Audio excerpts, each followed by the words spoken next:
Defense Minister Israel Katz announced a major expansion of Israel's military operation in Gaza this morning, stating that large areas of the Enclave would be seized and added to Israel's security zones. He called on residents of Gaza to remove Hamas from power and return all Israeli hostages, warning that doing so is the only path to ending the war.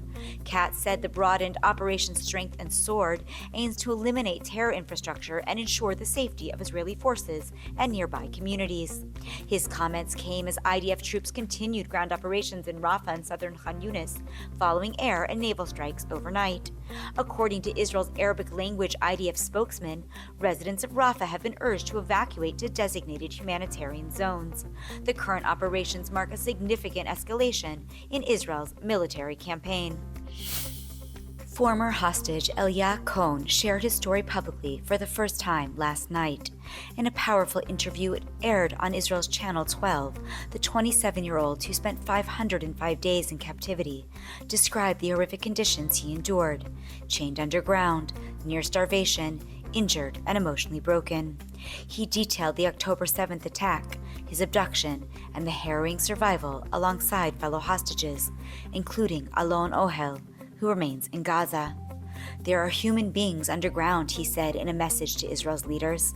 "Find a solution. Continuing the fighting is a death sentence." Elia's recovery, both physical and psychological, is far from over. He still struggles with hearing loss, pain, and the emotional toll of captivity. But his courage to speak out is a voice for those who can't. "Every day I spent there, I promised myself I'd get home," Elia said. "And I promised Alon I wouldn't stop fighting until he does too." David Friedman, former U.S. ambassador to Israel, is among those being considered by U.S. President Donald Trump for the next U.S. ambassador to the United Nations, the president confirmed this week. Trump also mentioned Richard Grenell, former ambassador to Germany, and said as many as 30 people are interested in the high-profile role, which he called a star-making position. The update comes after Trump withdrew Representative Elise Stefanik's name from the consideration last week, citing concerns her departure from Congress could risk the Republican majority. Nikki Haley previously held the UN post during Trump's first term. Experience the power of truth with ILTV News. If you're looking for quality content and captivating visuals, join our news community and become an integral part of our team as we embark on a mission to unveil the real Israel, dismantling the web of lies and misinformation that surround reporting on Israel.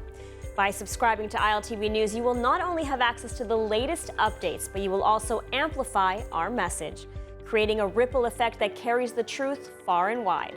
Subscribe today and help reshape the narrative. Available on the web, Android, and Apple.